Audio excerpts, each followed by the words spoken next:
Calm is underrated. People think it's passive, weak, slow, but that's because they've never seen what ruthless calm looks like. The kind that doesn't flinch under pressure, that holds the line when everything's falling apart, that doesn't chase control. It is control.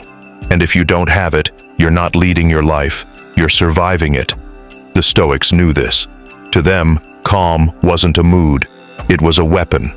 Marcus Aurelius ruled an empire through war, betrayal, loss.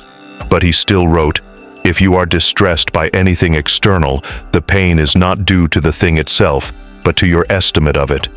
Translation: calm isn't about what happens, it's about how you interpret it. And your interpretations are trained, not inherited, not emotional, not random, trained, which means you can build this edge quietly, repetitively, the same way you'd train a muscle or a reflex or a sniper's hand to stay steady under fire. But the modern world doesn't reward calm. It rewards noise, outrage, speed. If you're not constantly reacting, people think you don't care. That's fine. Let them think that. Because the moment you stop reacting, you start observing. The moment you observe, you start choosing. And the moment you start choosing, you become dangerous. This is what we're building, not surface-level relaxation, but steel-trap stillness, the kind that doesn't blink when it's tested, that doesn't beg for peace, because it is the peace in the middle of the storm. Ruthless calm isn't a mood you stumble into. It's a discipline you earn, and it starts where most people never look, with your nervous system. That's right. The Stoics didn't use modern science, but they understood this. The body obeys the mind, and the mind obeys the breath. So they practiced control, not just over their emotions, over their physiology. When something triggers you, a threat, a slight, a delay, your body tenses, your heart races, your thoughts scatter. That's your fight or flight system hijacking your clarity. But here's the part most people miss. You can train it. You can override the default, not by yelling, not by resisting, but by resetting. The Stoic method? Step 1. Still the breath. Inhale slowly through the nose. Hold. Exhale through the mouth longer than you breathed in. It's not meditation. It's recovery. You're resetting your signal, telling your body, we're not under threat. We choose how we move. Step 2. Zoom out. You ask, what story am I telling myself right now? Because that's all emotion is, a story. And most of the time it's fiction. The email doesn't mean you're failing. The delay doesn't mean you're stuck. The silence doesn't mean they're against you. It just is. You add the drama. You can remove it too. Step 3. Return to role. Ask, who do I want to be right now? Not feel like, want to be. Calm is identity-based. You either act like a victim of pressure or you act like a strategist. You choose your posture before the moment chooses it for you.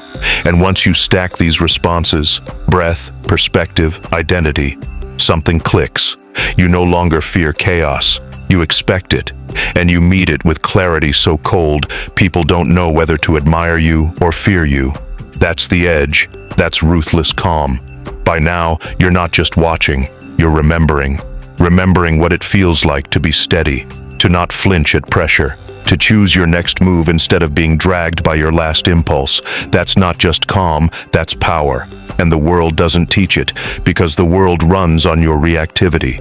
Every scroll, every notification, every headline is designed to trigger you. And if you don't build an internal firewall, your mind becomes public property. Everyone owns a piece of your attention, except you. But here, that stops. Because this isn't just a channel. This is a system, a structure for self-command, a place where people like you don't come to escape, they come to sharpen, quietly, consistently, without noise, without hype. So if that's the path you're choosing, not to feel better, but to be better, then commit. Subscribe, not for another video, but for reinforcement, for rhythm, for repetition. Because this isn't a one-time reset, it's a daily rep. And you don't build ruthless calm by consuming more. You build it by practicing smarter. We're not here to help you relax. We're here to help you become untouchable. Calm isn't soft, it's sharp. And once you understand that, you don't chase peace, you become it. Let's make this real. You want ruthless calm?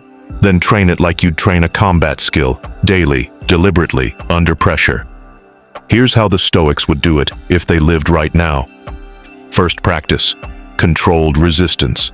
Every day, choose one uncomfortable thing: cold water, delayed gratification, silence instead of speaking. The goal isn't pain. The goal is precision.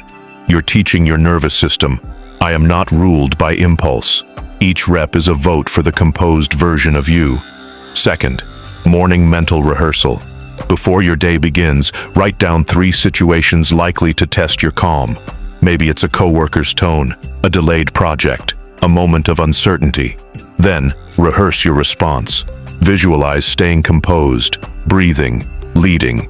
When the moment comes, it won't feel like chaos. It'll feel familiar. Third, evening recall. The Stoics called it evening reflection. You ask, where did I lose my calm today? What triggered it? What was my role? Not to judge, to adjust. You're building a playbook, and each reflection makes the next day cleaner, stronger, more under your command. Fourth, language reset. Remove words like always, never, I can't. They made me. They're false. They keep you reactive.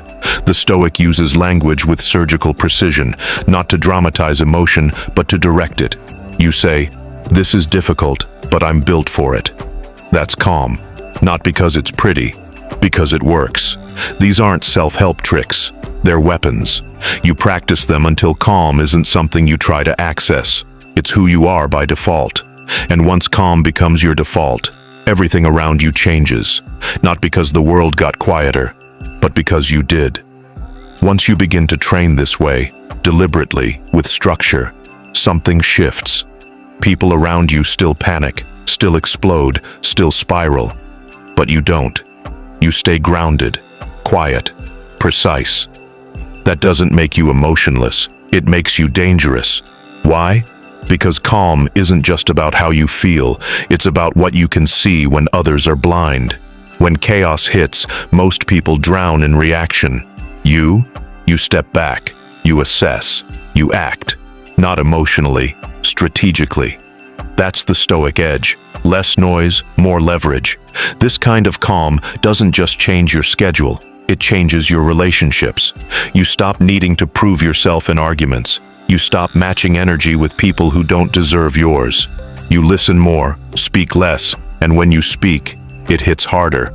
Not because you raised your voice, but because your silence earned weight. You also start making better decisions. Not from fear, not from ego, from alignment. Clarity replaces urgency. Standards replace mood. You stop chasing the next dopamine hit because you've already built discipline. And discipline is a deeper, slower, more reliable fuel. And maybe the biggest change? You stop needing people to understand you. Because you understand yourself. You're not seeking validation for being calm. You're living in command. And that, by itself, earns respect. Even if others don't say it out loud, they feel it. They adjust around it.